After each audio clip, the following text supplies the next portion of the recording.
My biggest struggle was trying to figure out, like, okay, now that I'm done with the Marine Corps, which is like serve and protect and, like uphold the Constitution, what do I do now? And so it kind of left me, without an identity, and I kind of struggle to find that. We are The David Johnson Show, bringing the veteran community stories and perspectives so you can design the life that you deserve. Strong like a tree, there's roots where I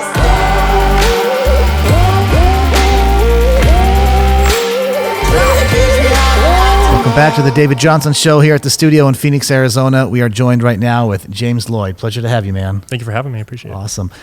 This is a unique experience on the show because a lot of the shows we script out in the sense of what do we want to talk about, talking points. This is a new thing that we're trying where we're just going to get on and talk. Okay. No direction, nothing left, no stone left unturned. We're just going to talk, man. Cool, I like it. We don't know anything about each other, but we both served in the military and we're just going to rap for a bit. Cool. So what branch were you in? I was in the Marine Corps. All right. When did you join? I went in March of 2008 and got out around January of 2013. March of 2008. Are you from Phoenix? Yeah. Cool. What'd you do in the Marines? I did a lot of stuff. I signed up as an 0311, so infantryman. And then when I was going through infantry school, I got selected for ceremonial marchers. So basically I got moved out to D.C. Oh, wow. And did parades, funerals, stuff like that. That's awesome. I've always respected those guys. Yeah. And then that's super cool. Second year, or after the first year, tried out for silent drill platoon, got on the team. It was actually my second attempt. There was a miscommunication the first year, but I got over that and got on the team the second year and spent a year going around doing shows nationwide. That was a really cool experience. Now, is that the Marine Corps silent drill team, or am I missing? There's only one, yeah. And that's what you were on? Mm-hmm. That's a big deal. Yeah, so there's about 36 guys, and there's the marching 24 who perform the shows. So, wow. Yep. I had no idea. Yeah, so halftime shows, which are really cool. NBA halftime shows is so loud, when you're out on the court slamming, butts. You have to put rubber caps on your butts so that you don't damage the floor. But it was pretty. What's the crazy selection process to get into that? Tryouts, if you will. Yeah, it's about if I remember right, 3 to 4 months of drill training. Wow. You start with a group of about 100, and then they accept maybe 12 to 16 every year because they have to cycle them through. You're only there for 2 years. So, yep, and you wake up and your hands are all curled up because you've been holding a 10-pound rifle. They call it rifle hazing, but it's just like 12 hours or so of drill every day, and you're just your forearms hurt and your fingers hurt. Wow, it brings a new definition to attention to detail. Yeah. Wow. What was the inspections like going on before a show or before a ceremony? For the most part, once you get onto the team, there's very little inspection. You just have fire team inspections, but you have to develop a level of discipline and attention to detail to even make it on the team. Sure. That you're kind of sufficient by that time. Wow. So, and then did you do that the rest of your career? Did you? Yeah, I did that for 2 years. So 1 year doing regular marching, and then 1 year silent drill, and then I got sent out to 3-4. Which is in 29 Palms, and that was my original unit I was supposed to go to from infantry school. So back to Mother Infantry. Yeah, so I actually ran into some of the guys I went to boot camp with, which was really cool. And we deployed to Jordan for a brief while, trained their special forces, which was interesting. And then while we were there, that was around 2011, 3-7 needed some extra guys, and I hadn't been on a combat deployment yet. So me and about 20 other guys jumped over to 3-7 as soon as we got back and immediately went to Afghanistan. Wow. So. And what year was that? I want to say that was the fall of winter of 11. When you left the drill team and showed up to the infantry unit, did they ask a lot of questions? Were you like the I got treated like a boot again. Yeah. And I wasn't in great shape because I actually had surgery on my left wrist. I tore 2 ligaments from drilling so much. And of course, they tell you like, oh, just drink water and take ibuprofen. Well, I did that for a couple months, found out that I torn 2 ligaments and I wasn't actually being a baby. So I had to get surgery, and then they were really upset. But, what can you do? Yeah. So. And you say, I'm sorry, you deployed to Afghanistan? Mm-hmm. What part? We were in, let me think.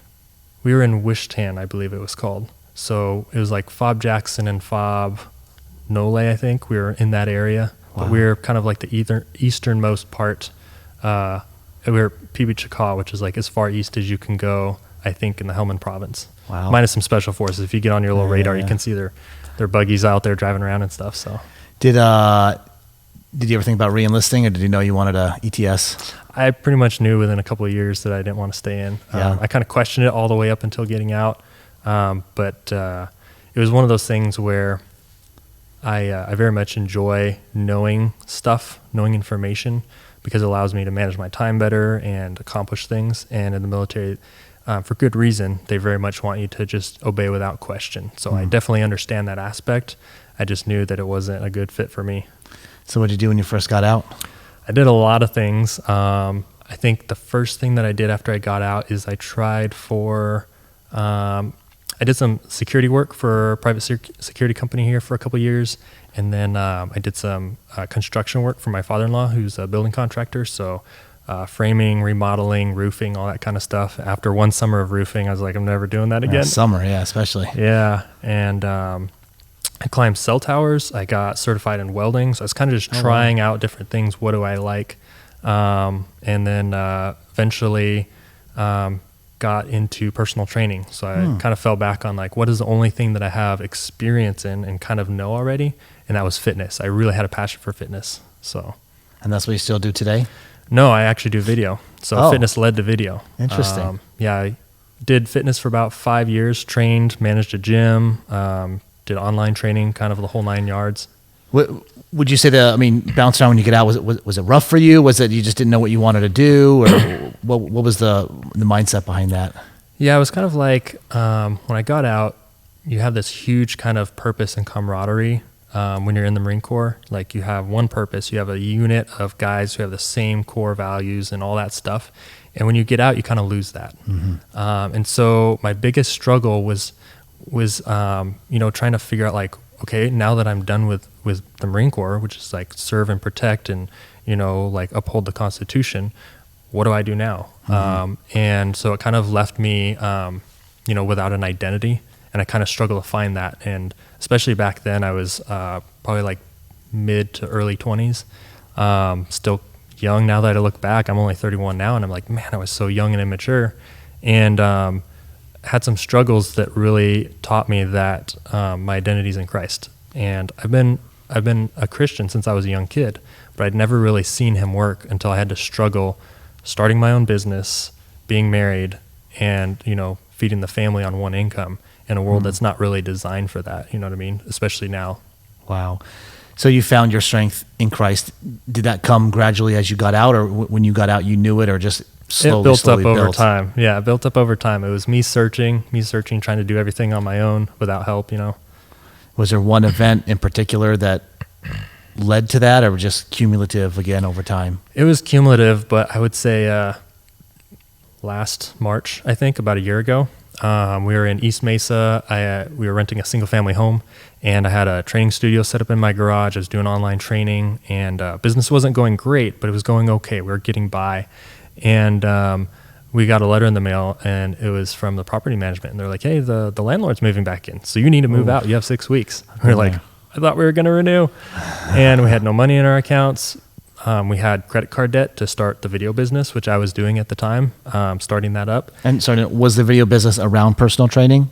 No, it was these are unrelated. two separate? Yeah, Okay, two gotcha. separate. Yeah, I had finished film school about a year before that. Oh, wow. So yeah, but my faith kind of really built up when it was like, hey, you have nothing, and you have debt, and you have to move, and you have 2 kids. So at this point I had 2 kids. The world's crashing down. Yeah. I've And been there. so we ended up downsizing massively a year ago.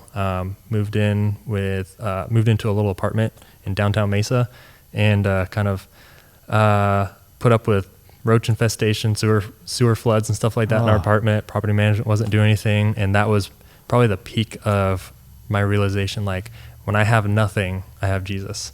And we had some friends that we were doing these online meetings with once a week, and they were going through very similar things, and just having that community and knowing that everyone's going through something, and then to realize Jesus is always there for you. And so my faith is what got me through that, and it helped my wife, same thing. If we didn't have that, we would have been at each other's throats and all this, all that kind of stuff, because we had experienced that before. So what do you feel that you can just take on the stress and the burdens because of your faith? Do you truly Absolutely. feel an internal physical sense of calm? And what does it do to you? Well, for example, we've got this whole coronavirus thing going on, and everyone's freaking out and panicking. And I've just been really at peace about it because I somehow got through all of last year. I don't remember doing that much work. I was always working, but somehow we were always paying our bills. Like ridiculous things would come up. I joined this mentorship group that's based in LA.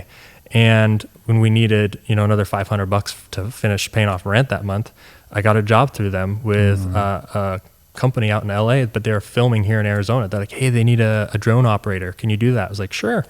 Made $500, paid rent. Like they just come out of nowhere. So Wow. a lot of people say like, oh, it's coincidence. It's not God, and I'm okay with them thinking that or saying that. But my whole thing is like coincidence means it's not likely to happen. So if he's providing every single month for years on end, there's something there. There's something there. It doesn't have to be God for whoever, but I firmly believe that. So seeing him provide every single month, there's more stories than that, has been proof enough for me. And so it's like, I know he'll provide now. Wow. What's next in the next year or two of your life on the horizon? I don't know. I've picked up quite a few clients since last fall, and they're also a good Christian family, and they just have level heads, and they're doing good work. But basically, I'm having to bring on more people. I'm trying to start a mentorship program and do some online training videos to launch later this year. Wow. Because really, I just want to help other people, whether it's vets or not, kind of do their own thing. So I want to teach other people all the mistakes I made over 5 years of trying to be self-employed. Yeah. Say, hey, use these mistakes, learn from them, so you can get your job business off the ground, your mainly business off on the ground. entrepreneurial business, getting off the ground. Start whatever you want, really, but specifically video. Specifically video. Okay. Yeah. You like that niche. Mm-hmm. So what's a client to you? What kind of projects do you do on the... All kinds of stuff. Done some music videos, lots of weddings now. My main client, they actually teach people how to convert single family homes into assisted living homes, and how to run it as a business, which I'd never even heard of that. I'm 31, so I don't think of assisted living, but it's really opened my eyes on how I could potentially help my grandparents and then my parents down the road. Wow. And potentially hand off those homes to my kids. I won't tell them, but something to pass on, and then maybe I'll have a place to live when I'm in my 80s and 90s. We have a very similar story in the sense of the military, the getting out, the bouncing around, very, very similar. Do you think that, and I call it bouncing around, but trying different things, whatever have you, do you think when you got out and you bounced around and tried different things, that was a positive for you so you could see different things, kind of learn what you want to do, don't want to do? Absolutely. I agree. When I got out, I didn't see it as a positive trying all these things. I was like, man, my resume sucks because I've been like 9 months to a year at all these different jobs. But now looking back, every time I encounter a situation, I draw on those past experiences and those jobs to apply to solve a problem or to better interact with people, whatever the case is. And I realized it was a plus, so I'd highly encourage people who, if they don't know what they want to do, try lots of different things.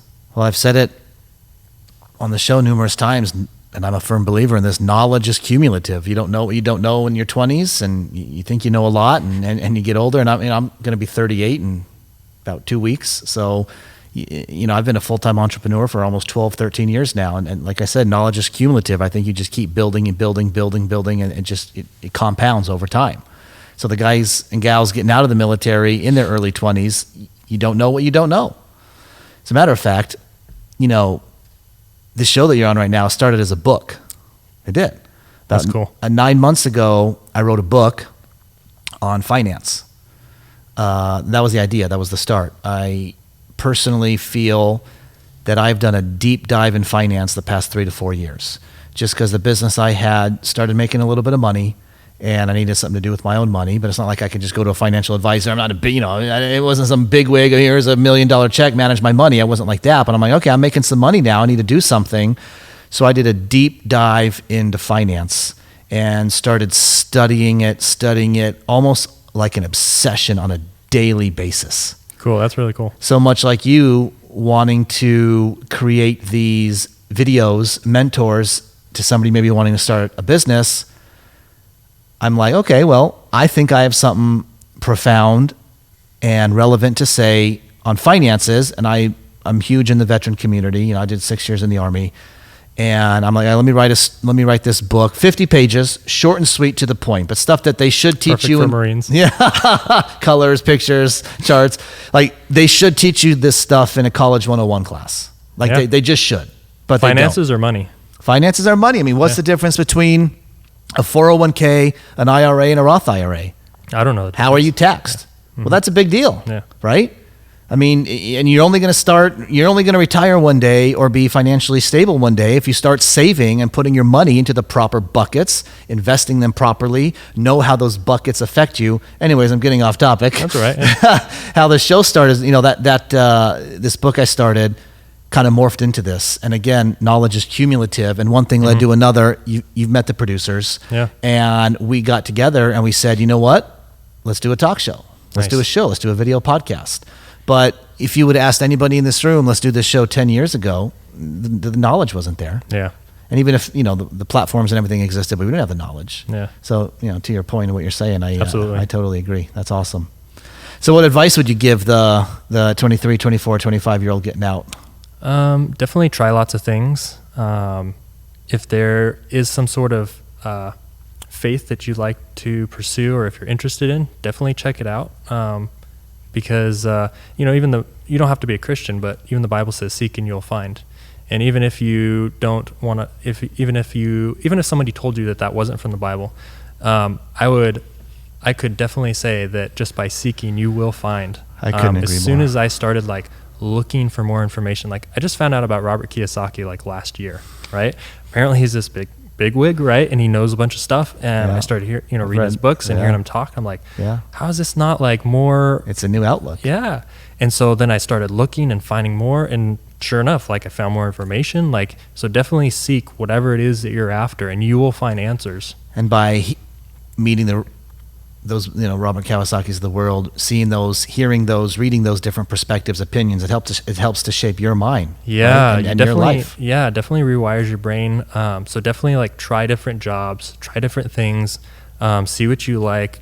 If you can, pursue what you enjoy, but also pursue and try to get better at what you don't enjoy, because those are going to be the things that hold you back. So a lot of people say spend most of your energy with what you're good at, but what if you don't enjoy what you're good at? You know what I mean? I enjoy fitness. I'll probably never be more than 180 pounds, 175 pounds, right? And it took me a lot of years to realize that. And so I still do it because I enjoy it, but it's not my main thing, you know what I mean? And I really enjoy video. So I'd say definitely try different things, and definitely keep a positive mindset, because the world is full of fear and hate and all that kind of stuff, and it doesn't bring any progress. Positivity is huge. I cannot tell you how big it is. It's hard at times. It's hard to Yeah. stay 100% positive at times. Think every morning, think of one thing that you're grateful for, at least, maybe 10 things, and you'll start to realize life isn't that bad, no matter how bad things are. Yeah, I like it. So, James, man, thank you. no problem. Thanks for coming down.